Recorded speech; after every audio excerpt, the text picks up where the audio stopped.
O sacrifício de Isaac. A história do sacrifício de Isaac não pode ser compreendida isoladamente. Ela é o ápice de uma jornada que começou décadas antes, quando Deus chamou Abraão para sair de Ur dos Caldeus com uma promessa aparentemente impossível. Ele se tornaria pai de uma grande nação e, por meio de sua descendência, todas as famílias da terra seriam abençoadas. Abraão esperou 25 anos pelo cumprimento dessa promessa. Durante esse tempo, enfrentou esterilidade de Sara, envelhecimento do próprio corpo, fracassos pessoais, tentativas humanas de ajudar Deus, longos períodos de silêncio. Isaac não nasce apenas como um filho, ele nasce como a materialização da promessa, o sinal visível da fidelidade divina. Seu nome significa riso, porque nasceu quando a esperança humana já havia se esgotado. Isaac representa tudo o que Abraão ama, tudo o que ele esperou, tudo o que Deus prometeu. E é exatamente isso que torna o teste tão profundo. Gênesis 22 começa com uma frase carregada de peso. Depois dessas coisas, provou Deus a Abraão. Depois dessas coisas significa depois da promessa cumprida, depois do nascimento de Isaac, depois da separação de Ismael, depois da estabilidade alcançada. O teste não vem no início da fé, mas no momento da segurança. Deus não tenta Abraão para fazê-lo cair, mas para revelar o que está no centro do seu coração. Deus chama Abraão pelo nome. Ele responde prontamente: "Eis-me aqui." Então Deus diz algo que ecoa como um golpe na alma. "Toma teu filho, teu único filho, a quem amas, Isaac, e vai à terra de Moriá. Oferece-o ali em holocausto." Cada palavra aprofunda a dor.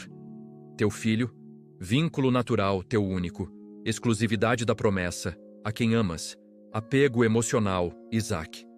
O nome do milagre. Deus não minimiza o sacrifício, ele o intensifica verbalmente. Esse pedido não é apenas sobre Isaac. É sobre se Abraão ama o dom mais do que o doador. O texto é chocantemente simples. Levantou-se, pois, Abraão de madrugada. Não há diálogo, não há negociação, não há protesto registrado. Abraão age. Essa obediência não é frieza, é fé madura. Uma fé que aprendeu ao longo dos anos que Deus é fiel mesmo quando não é compreendido.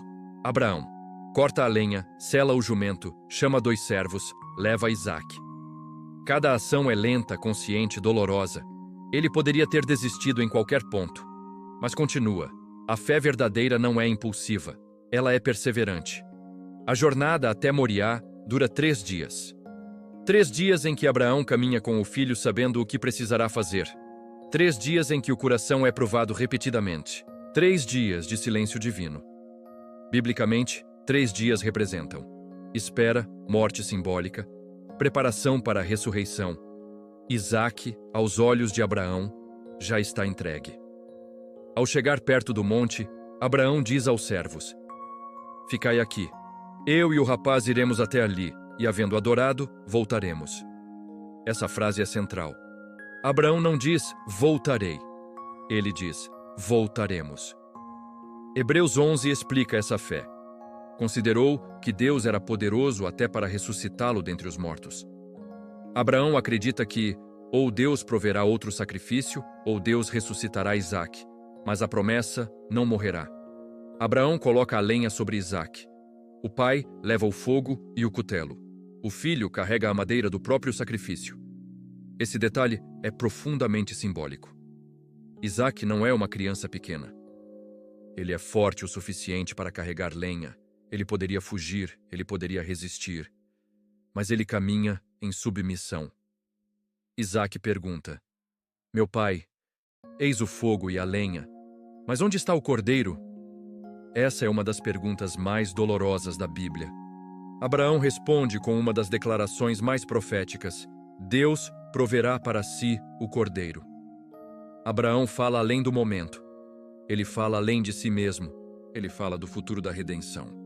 Abraão constrói o altar, organiza a lenha, amarra Isaac. Cada ação é definitiva, não há mais volta. Isaac se torna completamente vulnerável.